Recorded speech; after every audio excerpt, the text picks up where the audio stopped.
Hi guys, ಎಲ್ಲರೂ ಹೇಗಿದ್ದೀರಾ?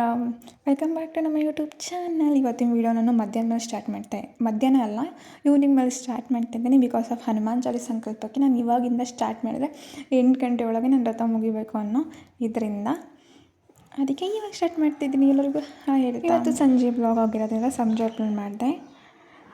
ಆಂಜನೇಯ ಸ್ವಾಮಿ ಸಂಕಲ್ಪಕ್ಕೆ ಹೂ ಕಟ್ಟಬೇಕಿತ್ತು.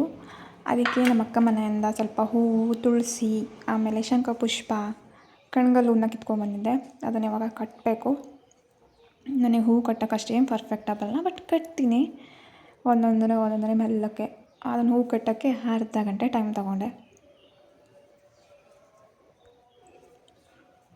ಒಂದೊಂದೇ ಪೋಣಿಸ್ಕೊತ ಹೂ ಕಟ್ಟಿದೆ. ಇದು ನೋಡಿ ಗಾಯ್ಸ್, ಹಿಂಗೆ ತಿರುಗ್ತಾ ಹೋದೆ. ಸ್ಟಾರ್ಟಿಂಗ್ ಕಟ್ಟಬೇಕಾದ್ರೆ ನಾನು ಹೂ ಕಟ್ತೀನಿ. ಸ್ಟಾರ್ಟಿಂಗ್ ಕಟ್ಟಿರೋ ಹೂವು ಉದುರ್ಕೊಂಡು ಹೋಗ್ಬಿಡುತ್ತೆ. ಏನು ಮಾಡಬೇಕಂತ ಗೊತ್ತಾಗಲ್ಲ. ಆಮೇಲೆ ಪರ್ಫೆಕ್ಟಾಗಿ ಕಟ್ಕೊಂತ ಹೋಗ್ಬಿಡೋದು. ಆಮೇಲೆ ಒಂದೊಂದೇ ಹೂ ತೆಗೆದು ಅದನ್ನು ಬಿಡಿಸಿ ಕಟ್ಟೋಷ್ಟೇ ನಂಗೆ ಟೈಮು ಹೋಗಿದೆ ಗೊತ್ತಾಗಲಿಲ್ಲ. ಆಲ್ರೆಡಿ ಆವಾಗಲೇ 5:30 ಆಗಿತ್ತೇನೋ ಹೂ ಕಟ್ಟಿ ಮುಗಿಸೋಷ್ಟೊತ್ತಿಗೆ. ಇನ್ನು ತುಳಸಿ ಹೂ ಕಟ್ಟಬೇಕಿತ್ತು. ತುಳಸಿ ಹೂವು ಅಂದರೆ ಮೀನ್ಸ್ ತುಳಸಿ ದಳನೂ ಕಟ್ಟಬೇಕಿತ್ತು. ಅದನ್ನೂ ಕಟ್ಟಿ ಈ ಹೂವು ಕಟ್ಟಿ ಅನ್ನೋಷ್ಟಕ್ಕೆ ಟೈಮ್ ಆಲ್ರೆಡಿ 5:30, 5:45 ಆಗೋಗ್ಬಿಟ್ಟಿತ್ತು.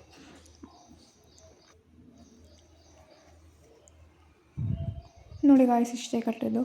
ಅದಾದಮೇಲೆ ಕಣ್ಗಲ್ ಹೂ ಕಟ್ಟಾದಮೇಲೆ ಫುಲ್ಲು ಕಣ್ಗಲ್ಲವ ಎಂಥ ಹೂವು ಗೊತ್ತಿಲ್ಲ, ತುಳಸಿ ಹೂವು ಕಟ್ಕೊಬಿಟ್ಟೆ. ಅದ್ರ ಜೊತೆಗೆ ಅದನ್ನ ಮಾತ್ರ ವೀಡಿಯೋ ಮಾಡ್ಕೊಳ್ಳಲಿಲ್ಲ, ಯಾಕಂದರೆ ಮೊಬೈಲ್ ಚಾರ್ಜ್ ಹಾಕ್ಬಿಟ್ಟಿದ್ದೆ. ಆಮೇಲೆ ಲಾಸ್ಟಿಗೆ ಇಷ್ಟುದ್ದ ಹೂವಾಯಿತು. ಸ್ಟಾರ್ಟಿಂಗ್ ಸ್ವಲ್ಪ ಟ್ರಬಲ್ ಅನಿಸುತ್ತೆ, ಆಮೇಲೆ ಕಂಟಿನ್ಯೂ ಕಟ್ತಾ ಹೋದ್ಮೇಲೆ ಚೆನ್ನಾಗಿ ಬರುತ್ತೆ.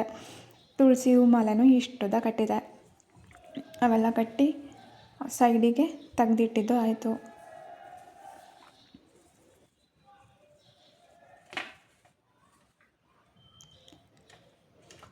ಒಂದು ಲೈಟ್ ಪೋಸ್ಬಿಟ್ಟು ಬನ್ನಿ ನೆಕ್ಸ್ಟ್ ನಮ್ಮ ಕಾಫಿ ಕುಡಿಯೋಣ. ಬಿಸಿ ಟೀ ಕುಡಿದು ಮೈಂಡ್ ಫ್ರೆಶ್ ಮಾಡಿಕೊಂಡು ನೆಕ್ಸ್ಟ್ ಏನು ಕೆಲಸ ಮಾಡಬೇಕು ಅಂತ ಯೋಚನೆ ಮಾಡ್ತಾಯಿದ್ದೆ. ಒಂದು ಗುಡ್ಡೆ ಪಾತ್ರೆ ಇದ್ವು, ಆ ಪಾತ್ರೆ ತೊಳೆಯೋಕ್ಕೆ ನಿಂತ್ಕೊಂಡೆ. ನೆಕ್ಸ್ಟ್ ನಮ್ಮ ಪಾತ್ರೆ ತೊಳೆಯೋ ಕಾರ್ಯಕ್ರಮ ಟೈಮ್ 5:40 ಆಗಿಬಿಟ್ಟಿತ್ತು. ಆಗಿಂದ ಬೇಗ ಪಾತ್ರೆ ತೊಳಿಬೇಕನ್ನೋ ಟಾರ್ಗೆಟ್ ಹಿಡ್ಕೊಂಡು ಹಾಡು ಕೇಳ್ಕೊಂತಾನೆ ಪಾತ್ರೆ ತೊಳೆದೆ. ಬಟ್ ಲ್ಯಾಪ್ಟಾಪಲ್ಲಿ ಸೌಂಡೇ ಬರ್ತಾಯಿಲ್ಲ. ಎಷ್ಟು ಕೇಳಿದ್ರು ಸೌಂಡೇ ಬರ್ತಾಯಿಲ್ಲ. ಹಾಡು ಹಾಕಿದ್ದೀನೋ ಇಲ್ಲೋ ಅಂತ ನನಗೆ ಡೌಟ್ ಬರ್ತಾಯಿತ್ತು. ಅದು ಹೆಂಗೋ ಮಾಡಿ ಬೇಗ ಪಾತ್ರೆ ಎಲ್ಲ ತೊಳ್ಕೊಂಡೆ.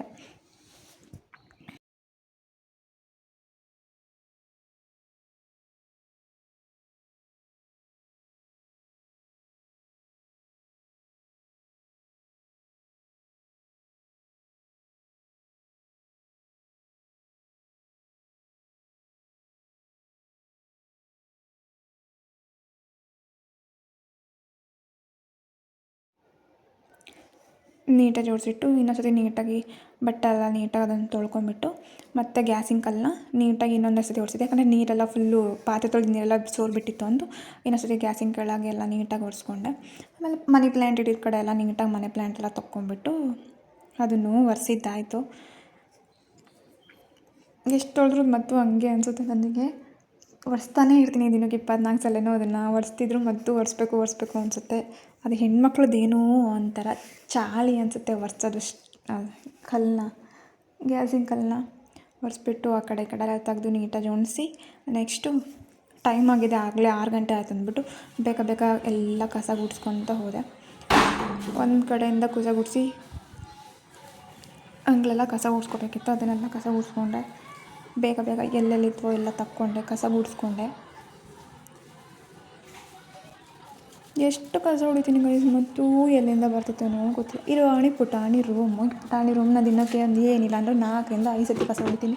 ನನಗೆ ಎಷ್ಟು ಸತಿ ಕಸ ಹೊಡೆದ್ರು ಬೇಜಾರಾಗುತ್ತೆ. ಕಸ ಹೊಡ್ಕೊಳ್ಳೋಣ ನನಗೆ ಬೇಜಾರು ಬರಬೇಕು ಕಸ ಹೊಡೆಯೋಕ್ಕೆ. ಈ ಬಾಲ್ಕನಿ ಕಸ ಆ ಥರ ಹೇಳ್ಕೊಂತು ನನಗೆ ಅದು ಸಾಕಾಗುತ್ತೆ. ಬೆಳಗ್ಗೆ ಕಸ ಹೊಡೆದಿರ್ತೀನಿ, ಮತ್ತೆ ಸಂಜೆ ಕಸ ಹೊಡಿಬೇಕು. ಬೆಳಗ್ಗೆ ಒಂದು ಸತಿ ನೆಲ ಒರೆಸಿದ್ದೆ, ಮತ್ತೆ ಸಂಜೆ ನೆಲ ಒರೆಸ್ಬೇಕು. ಈ ಬಾಲ್ಕನಿ ನೆಲ ಒರೆಸೋಷ್ಟೇ ಸಾಕಾಗುತ್ತೆ. ಅಂದರೆ ತುಂಬ ಸತಿ ಮಣ್ಣೆ ಓಡಾಡಿರ್ತೀವಲ್ಲ, ಅದಕ್ಕೋಸ್ಕರ ಬೇಗ ಕಸ ಏನು ಅಷ್ಟೇನಿರಲಿಲ್ಲ. ಕಸ ಎಲ್ಲ ಹೊಡ್ಕೊಂಡ್ಬಿಟ್ಟು ಒಂದು ಬಕೆಟಿಗೆ ಒಂದು ಸ್ವಲ್ಪ ಉಪ್ಪು, ಆಮೇಲೆ ಅರಿಶಿನ ಪುಡಿ ಹಾಕಿದೆ ಅಂದರೆ ಮನೆಯಲ್ಲಿ ಸ್ವಲ್ಪ ಪಾಸಿಟಿವ್ ಎನರ್ಜಿ ಬರಲಿ ಅಂತ. ಆಮೇಲೆ ಉಪ್ಪಿಂದ ಜಾಸ್ತಿ ಅಂದರೆ ಇರುವೆಗಳಾಗಲ್ಲ ಅಂತ ಉಪ್ಪು ಮತ್ತು ಅರಿಶಿನ ಹಾಕಿ ತೊಳಿತಾರೆ. ನನಗೂ ಗೊತ್ತಿಲ್ಲ ಅದ್ರ ಬಗ್ಗೆ. ನಾನು ಯಾವುದೋ ರೀಲ್ಸ್ ನೋಡಿ ಅದನ್ನು ಹಾಕಿದ್ದೆ. ನಮ್ಮ ಅಕ್ಕ ಒಂದು ಸತಿ ಹೇಳಿದ್ಲು, ಉಪ್ಪು ಹಾಕುವ ಜಾಸ್ತಿ ಹುಳಗಳು ಓಡಾಡಲ್ಲ, ಅಂದರೆ ಇರುವೆಗಳಾಗಲ್ಲ ಅಂತ ಹೇಳಿದ್ಲು. ಅದಕ್ಕೋಸ್ಕರ ಮತ್ತು ಅರಿಶಿನ ಪುಡಿ ಮತ್ತು ಪಾಸಿಟಿವ್ ಎನರ್ಜಿ ಕೊಡುತ್ತೆ ಅಂತ ಹೇಳ್ತಾರೆ. ಅದಕ್ಕೋಸ್ಕರ ಹಾಕಿ ಅಂದರೆ ನೆಗೆಟಿವ್ ಇರೋದನ್ನ ಪಾಸಿಟಿವ್ ಆಗಲಿ ಅಂದ್ಬಿಟ್ಟು ಉಪ್ಪು ಮತ್ತು ಅರಿಶಿನ ಹಾಕಿ ನೀಟಾಗಿ ಮನೆಯನ್ನು ನೆಲ ಒರೆಸ್ಕೊಂಡೆ. ಎಷ್ಟು ಸತಿ ನೆಲ ಒರೆಸಿದ್ನೋ ನನಗಂತೂ ಗೊತ್ತಿಲ್ಲ. ಬೆಳಗಿಂದ 1-2-3 ಅಂತ ನೆಲ ಒರೆಸಿದ್ದೀನಿ. ಇನ್ನೊಂದು ಸತಿ ನೀಟಾಗಿ ಎಲ್ಲ ಸಂದಿ ಗಿಂದಿ ಎಲ್ಲ ನೀಟಾಗಿ ನೆಲ ಒರೆಸ್ಕೊಂಡೆ. ಬೀರಿಂದ ಹಿಡ್ದು ಏನೂ ಬಿಡಲಿಲ್ಲ, ಎಲ್ಲನೂ ಇನ್ನೊಂದು ಸತಿ ಪ್ರತಿ ಸತಿನೂ ಕ್ಲೀನ್ ಮಾಡ್ಕೊತ ಹೋದೆ. ಮ್ಯಾಟು, ಕಲ್ಲು, ನನ್ನ ಸ್ಟಡಿ ಟೇಬಲ್ಲು, ಆಮೇಲೆ ಸ್ಟಡಿ ಟೇಬಲ್ ಕೆಳಗೆ ಎಲ್ಲ ಕಡೆನೂ ನೀಟಾಗಿ ನೆಲ ಒರೆಸ್ಕೊಂಡೆ. ದೇವ್ರ ಕೋಣೆ ಪಕ್ಕನೂ ನೀಟಾಗಿ ನೆಲ ಒರೆಸ್ಕೊಂಡ್ಬಿಟ್ಟು ಬಾಲ್ಕನಿ ಒಂದು ಒರೆಸ್ಬೇಕಿತ್ತಲ್ಲ, ಬಾಲ್ಕನಿಗೂ ಸುಮ್ಮನೆ ಹೋಗಿಬಿಡೋಣ ಅಂತ ಬಾಲ್ಕನಿ ಒರೆಸ್ಬಿಡೋಣ. ಆಗಲೇ ಟೈಮ್ ಆಯಿತು, ಇನ್ನು ಸ್ನಾನ ಮಾಡಿ ನಾನು ದೇವ್ರಿಗೆ ರೆಡಿ ಮಾಡೋಷ್ಟೇ ತುಂಬ ಲೇಟಾಗುತ್ತೆ ಅಂದ್ಬಿಟ್ಟು ಬಡ ನೆಲ ಒರೆಸ್ಕೊಂಡು ಸ್ಟಾರ್ಟ್ ಮಾಡಿಬಿಟ್ಟೆ.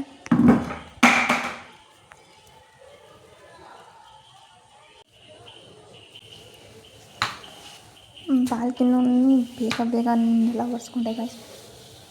ಒರೆಸೋಷ್ಟು ಸಾಕಾಗೋಯ್ತು ಬಾಲ್ಕನಿನ. ತುಂಬ ಟೈಮ್ ತೊಗೊಳುತ್ತೆ ಬಾಲ್ಕನಿ. ಬೆಳಗ್ಗೆ ಒರೆಸಿದ್ರು ಮತ್ತೆ ನೆಲ ಒರೆಸ್ಬೇಕು, ಯಾಕಂದರೆ ಹಸಿ ಕಾಲೆಲ್ಲ ಓಡಾಡ್ತೀವಲ್ಲ, ಮತ್ತೆ ಬಾಲ್ಕನಿ ನೆಲ ಒರೆಸ್ಬೇಕು. ಹಾಗಂತ ಅಂದ್ಬಿಟ್ಟು ಬೇಗ ಒರೆಸಿದೆ. ಆಮೇಲೆ ಉದಾಸ್ಲಿಗೆ ಅರಿಶಿನ ಕುಂಕುಮ ಹಚ್ಚಿ ಹೆಂಗೂ ನೆಲ ಒರೆಸ್ಬೇಕಾದ್ರೆ ತೊಳೆದಿದ್ನಲ್ಲ, ಅದನ್ನೇ ಉದಾಸ್ಲಿಗೆ ಅರಿಶಿನ ಕುಂಕುಮ ಹಚ್ಚಿ ರಂಗೋಲಿ ಹಾಕಿದ್ದೆ. ಇದು ಯೂನಿವರ್ಸಲ್ ರಂಗೋಲಿ ಅನಿಸುತ್ತೆ. ಇದ್ರ ಮೇಲೆ 3 ಗೆಳೆ ಎಳೆದು ಕೈ ಮುಗಿ ಜೈ ಅನ್ಸೋದು ಅಂತ. ಅದು ಎಡಗೈಯಲ್ಲಿ ಹಾಕ್ತಾಯಿಲ್ಲ, ನಾನು ಬಲಗೈಯಲ್ಲೇ ಹಾಕಿರೋದು. ಕ್ಯಾಮ್ರಾ ಉಲ್ಟಾ ಇರೋದ್ರಿಂದ ಎಡಗೈಯಲ್ಲಿ ತೋರಿಸ್ತಾ ಇರೋದು. ಆಮೇಲೆ ಕೆಳಗಡೆ ಎಲ್ಲ ಹಾಕಿದೆ. ಕೆಳಗಡೆ ಏನು ರಂಗೋಲಿ ಹಾಕ್ಬೇಕು ಅಂತ ಕನ್ಫ್ಯೂಷನ್ ಸ್ಟಾರ್ಟ್ ಆಗಿಬಿಡ್ತು. ಏನು ಹಾಕಲಿ ಅಂತ ಯೋಚನೆ ಮಾಡ್ತಿದ್ದೆ. ಆಮೇಲೆ ಒಂದು ಸರ್ಕಲ್ ಹಾಕಿ ಆ ಕಡೆ ಈ ಕಡೆ ಸುತ್ತ ಒಂದಿಷ್ಟು ಸಣ್ಣ ಎಳೆ ಥರ ರಂಗೋಲಿ ಹಾಕಿ ಸೈಡಿಗೆ ಜಿಲೇಬಿ ಬಿಡ್ಸ್ಕೊಂತ ಹೋಗೋದು. ಇದು ಬಳ್ಳಿ ಅಂತಾರಲ್ಲ, ನಾವು ಹಿಂಗೆ ರಂಗೋಲಿ ಹಳ್ಳಿ ಕಡೆ ಎಲ್ಲ ದೊಡ್ಡ ರಂಗೋಲಿ ಹಾಕ್ಬಿಟ್ಟು ಆ ಕಡೆ ಸೈಡಿಗೆ ಒಂದು ಈ ಕಡೆ ಅವ್ರು ಸರ್ಕಲ್ ಹಾಕೊಂತ ಹೋದರೆ ಮುಗೀತು. ಅದೇ ನಮಗೆ ಬಳ್ಳಿ ಥರ. ಆ ಬಳ್ಳಿನ ಹಾಕ್ಕೊಂಡು ಈ ಕಡೆನೂ ರಂಗೋಲಿ ಹಾಕಿ, ಆಮೇಲೆ ಹೂವು ಇತ್ತಲ್ಲ, ಏನಂದರೆ ಹೂವು ಹರ್ಕೊಂಡು ಬಿಡಿ ಹೂವು ಇತ್ತು. ಆ ಬಿಡಿ ಹೂವನ್ನೇ ಆ ಕಡೆ ಈ ಕಡೆ ಮುಡಿಸಿ ಜೈ ಅನ್ಸ್ಬಿಟ್ಟೆ ಉದಾಸ್ಲು ಪೂಜೆಗೆ. ತುಳಸಿ ಕಟ್ಟೆ ಹತ್ರ ಹೋದೆ. ತುಳಸಿ ಕಟ್ಟೆಗೂ ನಿನ್ನೆ ಅಂದರೆ ಬೆಳಗ್ಗೆ ಮುಡಿಸಿದ ಹೂವನ್ನ ತೆಗೆದ್ಬಿಟ್ಟು ನೀಟಾಗಿ ಇನ್ನೊಂದು ಹೂವು ಹಾಕಿದ್ದೆ. ಸಣ್ಣ ಪುಟಾಣಿ ತುಳಸಿ ಗಿಡ. ತುಳಸಿ ಗಿಡ ಎಲ್ಲೇ ಇಲ್ಲ, ಪಕ್ಕದ ಮನೇಲಿ ಖಾಲಿ ತಗೊಂಡೋದ್ಮೇಲೆ ನಾನು ತುಳಸಿ ಗಿಡನೇ ನೆಟ್ಟಿರಲಿಲ್ಲ. ಆಮೇಲೆ ನಮ್ಮ ಅಕ್ಕನ ಮನೆ ಖಾಲಿ ಡಬ್ಬ ಇತ್ತಲ್ಲ, ಇನ್ನೇನಕ್ಕೆ ವೇಸ್ಟ್ ಮಾಡೋದು, ಸುಮ್ಮನೆ ಪುಟಾಣಿದಿರಲಿ ಮನೆ ಬಾಗಿಲು ಇದು ತುಳಸಿ ಗಿಡ ಇದ್ದರೆ ನಮಗೆ ಒಳ್ಳೆಯದು ಅಂತ ಅಂದ್ಬಿಟ್ಟು ತುಂಬ ತುಳಸಿ ಗಿಡ ಬಿಟ್ಟಿತ್ತು. ಅಲ್ಲಿ ಹೋಗಿ ಕಿತ್ಕೊಂಡು ಬಂದು ನಮ್ಮ ಅಕ್ಕರ ಮನೇಲಿ ಸ್ವಲ್ಪ ಮಣ್ಣಿತ್ತು ಪಾಟ್ ಒಳಗಂದು, ಆ ಮಣ್ಣು ತೊಗೊಬಂದು ತುಳಸಿ ಗಿಡ ಹಾಕಿದ್ದೆ. ಅದು ಇಷ್ಟು ಚೆನ್ನಾಗಾಗಿದೆ ಗೈಸ್. ತುಂಬ ಖುಷಿ ಆಗುತ್ತೆ ನನಗೆ. ಹಂಗೆ ನಮ್ಗೆ ಯಾವಾಗ ಹೋಗುತ್ತಲ್ಲ ಅದು ಅಡ್ಗೆ ಹೇಳ್ದು ರಂಗೋಲಿ ಹಾಕೋದು, ಅದೇ ಅಡ್ಗೆ ಹೇಳ್ದು ರಂಗೋಲಿ ಹಾಕಿ ಮಧ್ಯೆ ಅರಿಶಿನ ಕುಂಕುಮ ತುಂಬಿದೆ. ಏನಾರ ಸಿಂಪಲಾಗಿ ಕಾಣ್ತೈತೆ ಅಂದ್ಬಿಟ್ಟು ಮತ್ತೆ ಆ ಕಡೆ ಈ ಕಡೆ ಮತ್ತೆ ಜುಲಾಬಿ ಬಿಟ್ಟೆ. ಮಿಡಲಲ್ಲಿ ಸ್ವಲ್ಪ ಅರಿಶಿನ ಕುಂಕುಮ ಹಾಕಿ ರಂಗೋಲಿನ ಫಿನಿಶ್ ಮಾಡಿ ಬಂದುಬಿಟ್ಟು ಸ್ನಾನ ಮಾಡಿ ಫ್ರೆಶ್ ಅಪ್ ಆಗಿ ಹಣೆ ಹಚ್ಕೊಂಡೆ. ಇವಾಗ ಹೋಳಿಗೆ ಮಾಡಬೇಕಿತ್ತಲ್ಲ, ಹೋಳಿಗೆ ಅಲ್ಲ ಕರ್ಜಿಕಾಯಿ, ಅದು ನನಗೆ ಹೇಳೋಕ್ಕೆ ಬರಲ್ಲ. ಅದಕ್ಕೆ ಒಂದು ಸ್ವಲ್ಪ ಪುಟಾಣಿ ಸ್ವಲ್ಪ ಮಾಡೋಣ, ಮೈದಾ ಹಿಟ್ಟು, ಅರಿಶಿನ ಪುಡಿ, ಸೋಡಾ ಪುಡಿ ಮತ್ತು ಉಪ್ಪು, ಸ್ವಲ್ಪ ನೀರು ಹಾಕ್ಕೊಂಡು ಕಲಿಸ್ಕೊಂಡೆ.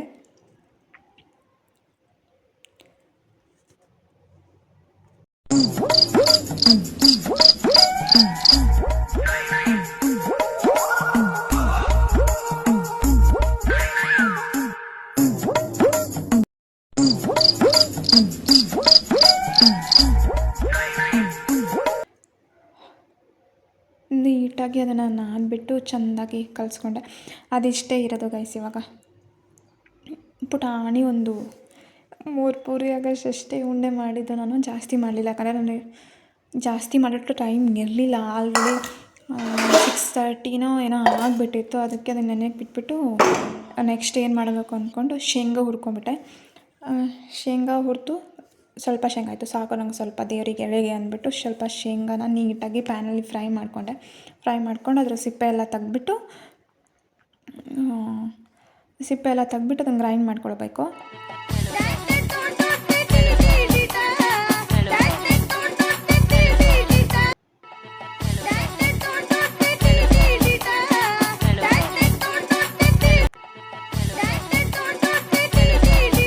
ಕಡಲೆಪುಡಿ ನಮ್ಮ ಫಸ್ಟಿಗೆ ಎಡೆಗೆ ಅಂತಲೇ ಮಾಡಿಟ್ಟಿದ್ದೆ. ಅದು ತುಪ್ಪದಲ್ಲಿ ಹುರಿದಿರೋ ಕಡಲೆಪುಡಿ ಆಗಿದ್ದರಿಂದ ಅದಕ್ಕೆ ನಾನು ಕೊಬ್ಬರಿನ ಹಾಕಲಿಲ್ಲ, ಬೇಡ ಅಂದ್ಬಿಟ್ಟು ಕೊಬ್ಬರಿ ಹಾಕಲಿಲ್ಲ. ಅದಕ್ಕೆ ಶೇಂಗಾ, ಕಡಲೆಪುಡಿ, ಸಕ್ಕರೆ, ಏಲಕ್ಕಿ ಪುಡಿ ಹಾಕಿ ಇದು ಮಾಡ್ಕೊಂಡೆ. ಕಣಕ ಊದ್ತಾಯಿದ್ದೀನಿ, ಬರ್ತಾನೆ ಇಲ್ಲ. ಶೇಪು ದೇಶ ಬಿಟ್ಟೆಲ್ಲ ಹೋಗ್ತಾ ಇದ್ದಾವೆ. ಅಯ್ಯೋ ದೇವ, ಟೈಮ್ ಆದಲ್ಲಿ ಇದೊಂದು ಬರೀ ಟೈಮ್ ಆಗೈತೆ ಪೂಜೆಗೆ ಅನ್ನೋದೊಂದು ಚಿಂತೆ ಆದರೆ ಇದು ಬರ್ತಾ ಇಲ್ಲ ಅನ್ನೋ ಚಿಂತೆ. ಓಕೆ ಬಿಡು, ಇವಾಗ ಸದ್ಯಕ್ಕೆ ಎಡೆ ಮಟ್ಟಿಗೆ 4 ಮಾಡ್ಕೊಳ್ಳೋಣ. ಮುಂದೆ ಅಂದರೆ ಪೂಜೆ ಮುಗಿದ್ಮೇಲೆ ಮಾಡೋಕ್ಕಾಗತ್ತಾ? ಅಂದರೆ 8 ಗಂಟೆ ಒಳಗೆ ನನಗೆ ಪೂಜೆ ಆಗಬೇಕಿತ್ತು. ಈ ಪೂಜೆ ಬೆಳಗಿನ ಜಾವ 4 ಗಂಟೆಯಿಂದ 4 ಗಂಟೆಯಿಂದ 6 ಗಂಟೆ ತನಕ ಮಾಡ್ತಾರೆ. ಬಟ್ ನನಗೆ ಬೆಳಗ್ಗೆ ಮಾಡೋಕ್ಕಾಗಲ್ಲ ಅಂದ್ಬಿಟ್ಟು ಸಂಜೆ ಟೈಮ್ನ ಚೂಸ್ ಮಾಡ್ಕೊಂಡೆ. ಅಂತೂ ಇಂತೂ ಸಾಹಸ ಏನು ಮಾಡಲಿಲ್ಲ. ಬೇಗ ಟೈಮ್ ಆಗುತ್ತಂದೆ 4 ಮಾಡ್ಕೊಂಡೆ. ಒಂದು ಎಗ್ ಹೊಟ್ಟೋತು, ಇನ್ನು 3 ಚೆನ್ನಾಗೇ ಬಂದಿದ್ವು. ಅಂದರೆ ಎಲೆ ಮ್ಯಾಪ್ ಬಿಟ್ಟು ಹೋಗ್ಬಿಟ್ಟಿತ್ತು. ಆಮೇಲೆ ಉಸ್ತಾ ಕರೆಕ್ಟಾಗಿ ಶೇಪಿಗೆ ಬಂದವು 2. ಅವನು ಉಜ್ಜಿ ಆ ಕಣಕನ್ನು ಅದರೊಳಗೆ ಸ್ಟಫಿಂಗ್ ಮಾಡಿ ಎಣ್ಣೆಲಿ ಫ್ರೈ ಮಾಡಿದೆ. ಎಣ್ಣೆಲಿ ಫ್ರೈ ಮಾಡೋದು ವೀಡಿಯೋ ಮಾಡೋಕ್ಕಾಗಲಿಲ್ಲ, ಯಾಕಂದರೆ ಟೈಮ್ ಆಗಿಬಿಟ್ಟಿತ್ತು. ಪೂಜೆಗೆ ಹೂ ಮುಲ್ಲ ಮುಡಿಸಿ ಅದನ್ನು ತೆಗೆದು ದೀಪ ಹಚ್ಚಿ ಎಲ್ಲ ಮಾಡೋಷ್ಟು ತುಂಬ ಟೈಮ್ ಆಗುತ್ತೆ ಅಂದ್ಬಿಟ್ಟು ವೀಡಿಯೋನ ನಾನು ಮಾಡ್ಕೊಂಡಲೇ ಇಲ್ಲ. ಏನೆಲ್ಲ ಹೋಳಿಗೆ ಎಲ್ಲ ಆಯಿತು, ಪೂಜೆಗೆ ರೆಡಿ ಮಾಡ್ಕೊಳ್ಳೋಣ ಅಂತ ಬಂದೆ. ಹನುಮಾನ್ ಸಂಕಲ್ಪ ಚಾಲೀಸ್ ನಾನು ಫಸ್ಟಿಗೆ ಒಂದು ಟೈಮ್ ಮಾಡಿದ್ದೆ ಗೈಸ್.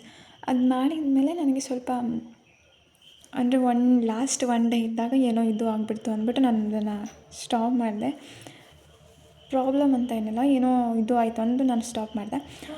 ಸ್ಟಾಪ್ ಮಾಡಿದ್ಮೇಲೆ ನನಗೆ ಸ್ವಲ್ಪ ಮನಸ್ಸಿಗೆ ಕಟ ಅನ್ನಿಸ್ತಾನೆ ಇತ್ತು. ಅಯ್ಯೋ, ಪೂಜೆ ಮಾಡಿ ಇನ್ನೊಂದು ದಿನ ಮಾಡಿದರೆ ಮುಗ್ದೇ ಹೋಗ್ತಿತ್ತಲ್ಲ ಅನ್ನೋ ಒಂಥರ ಅನಿಸೋದು. ಅದಕ್ಕೆ ಸರಿ ಅಂತ ಅಂದ್ಬಿಟ್ಟು ನಿನ್ನೆಯಿಂದ ಮಾಡಿದ್ದೆ. ನಿನ್ನೆಯಿಂದ ನಾನು ವೀಡಿಯೋ ಮಾಡಲಿಲ್ಲ, ಬಟ್ ಇವತ್ತು ಮಾಡಬೇಕು ಅನ್ನಿಸ್ತು ಮಾಡಿದೆ. ಏನಿಲ್ಲ, ಹನುಮಾನ್ಜಿಗೆ ವೀಳ್ಯದೆಲೆ ಭಾಳ ಇಷ್ಟ ಅಲ್ಲ. ಆ ವೀಳ್ಯದೆಲೆ ಮೇಲೆ ಜೈ ಶ್ರೀರಾಮ್ ಅಂತ ಬರೀಬೇಕು. ನಿಮ್ಮ ಹತ್ರಗೆ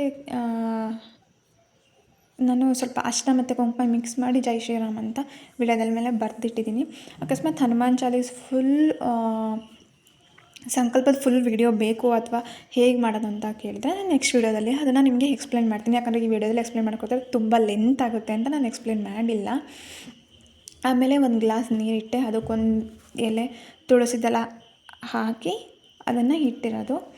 ಅದಾದಮೇಲೆ ನಾನು ಇವಾಗ ಹೂ ಮುಡಿಸ್ಬೇಕಿತ್ತಲ್ಲ,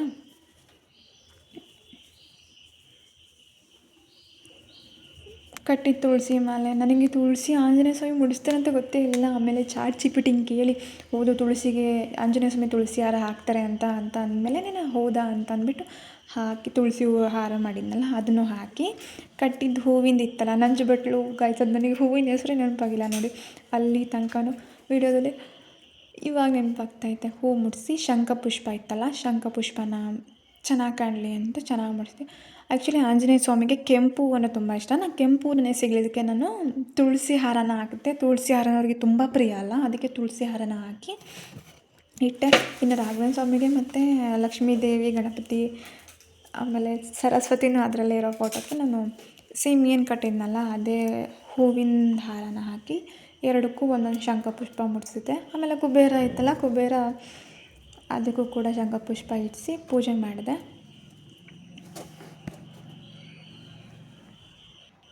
हे राम हे राम हे राम हे राम,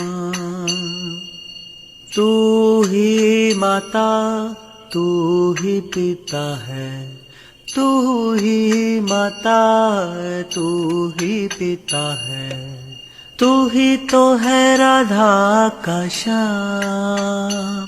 हे राम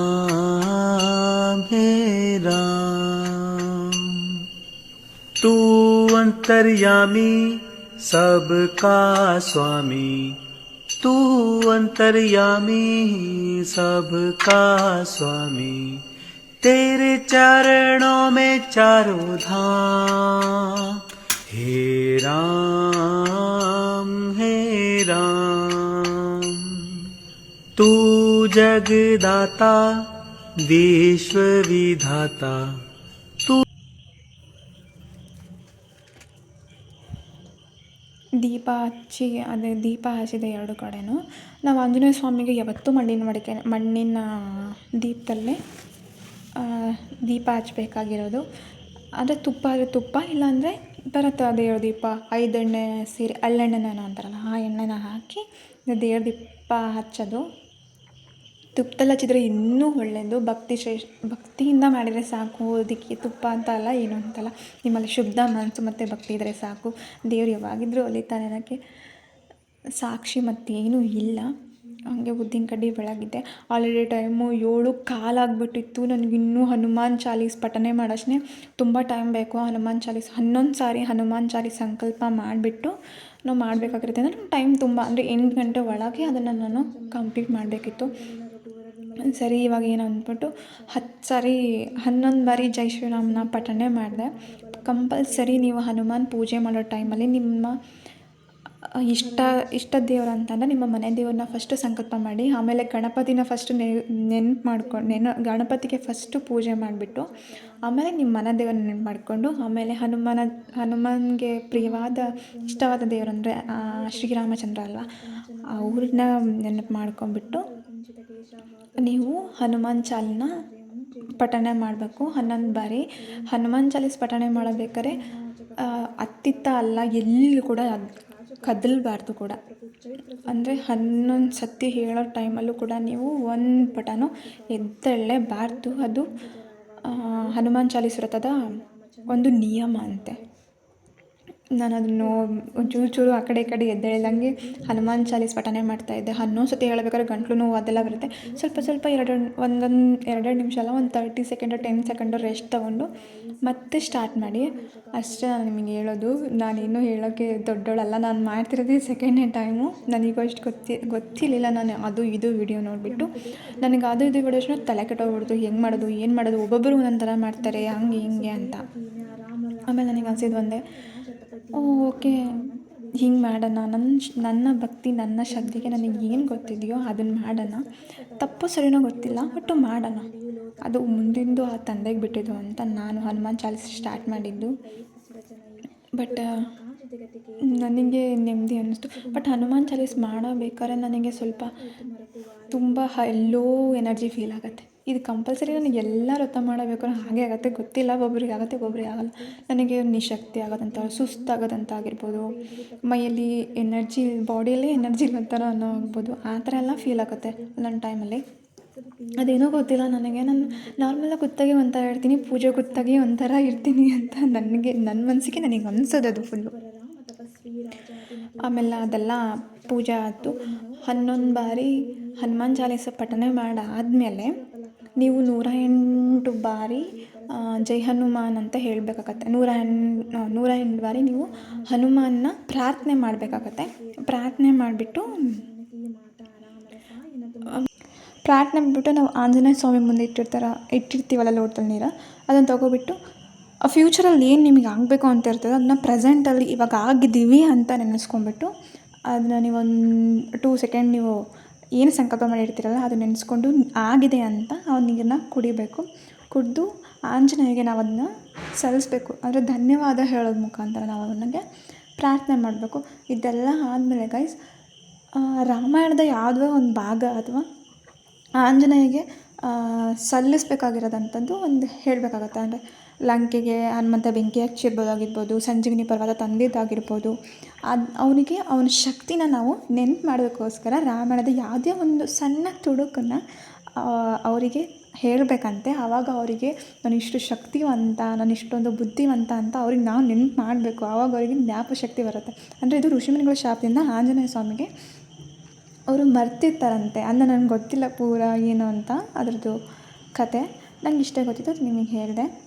ಇಲ್ಲೆಲ್ಲ ಆದಮೇಲೆ ನಾನು ಕೈ ಮುಗಿದು ಹೋಳಿಗೆ ಮಾಡಬೇಕು. ಹೋಳಿಗೆ ತಂದೆ ಸಾವಿರ ಜನ್ಮ ಬಂದಾಗೂ ಸಾಕುವ ನಾಯಕ ನೀನಾಗೂ ನಿನಗುಂಟು ನಾನಾ ವೇಷ ಸಂದೇಶ ನಿನ್ನ ಮಾತೆ ಗಂಟ ಘೋಷ ಸೂರ್ಯ ಚಂದ್ರ ಹುಟ್ಟೋದಿಲ್ಲ ನೀನು ಕೊಡದೆ ಸಂದೇಶ ರೇ ರೇ ರೇ ರೇ ರೇ ರೇ ರೇ ರೇ ಭಜರಂಗಿ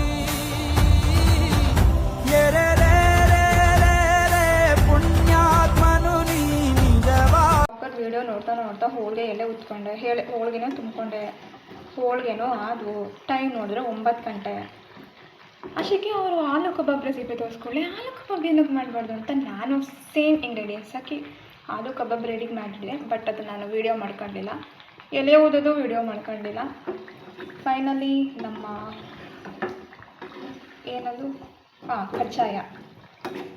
ಕಜ್ಜಾಯನ ಅಥವಾ ಏನು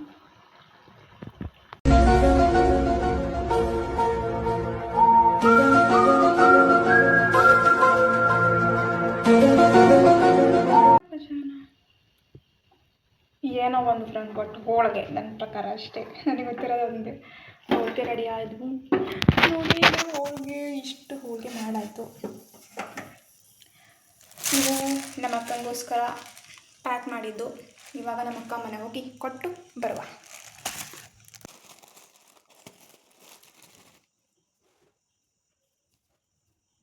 ಅಯ್ಯೋ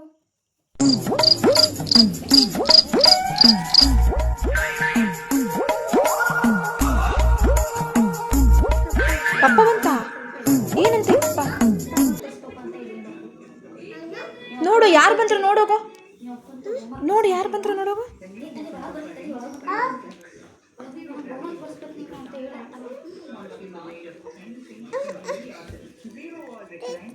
ಯಾರಮ್ಮ ಏನು ಬೇಕಮ್ಮ? ಪಪ್ಪನಾ? ಪಪ್ಪ ಹೊರಗೈತಲ್ಲ ಕರಿ ಪಪ್ಪ ಅನ್ನು.